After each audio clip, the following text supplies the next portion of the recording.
Hello guys, ஒரு பர்ஃபெக்டான evening tea time snacks பார்த்துடலாமா? இது செய்கிறது ரொம்பவே ஈஸி, டைமும் ரொம்ப கம்மியாக தான் எடுக்கும், க்ரன்ச்சியாகவும் இருக்கும்.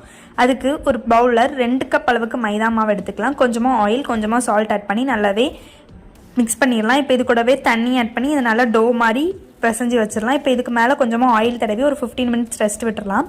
ரெஸ்ட் முடிஞ்சப்போ இதை நல்லா பிசைஞ்சிட்டு இதை குட்டி குட்டியாக கட் பண்ணி எடுத்து வச்சிடலாம். இப்போ இதை நல்லா தேய்ச்சி எடுத்து வச்சிடலாம். இப்போ இதை எல்லாமே தேய்ச்சி எடுத்து வச்சப்புறம் கொஞ்சமாக கீ கூட மைதா மாவு ஆட் பண்ணி நல்லா மிக்ஸ் பண்ணி எடுத்து வச்சிடலாம். இப்போ நம்ம தேய்ச்சி வச்சிருக்கிறதுக்கு மேலே அந்த கீ மிக்சரை போட்டுட்டு லைட்டாக மைதா மாவும் போட்டு ஸ்ப்ரெட் பண்ணிவிட்டு நான் காட்டுற மாதிரி ஃபோல்ட் பண்ணி அதை இன்னொருக்க தேய்ச்சி எடுத்து வச்சுக்கலாம். இப்போ தேய்ச்சி எடுத்து வச்ச அப்புறம் இதை நீளமாக கட் பண்ணி எடுத்துக்கலாம்.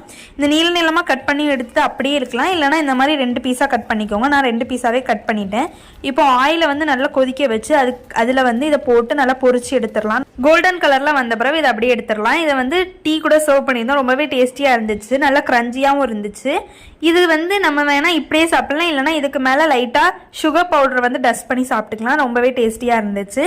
கண்டிப்பாக நீங்களும் இதே மாதிரி ட்ரை பண்ணி பாருங்க. வீடியோ பிடிச்சா லைக், ஷேர், கமெண்ட் பண்ணுங்க. மறக்காம சப்ஸ்கிரைப் பண்ணுங்க. தேங்க்யூ.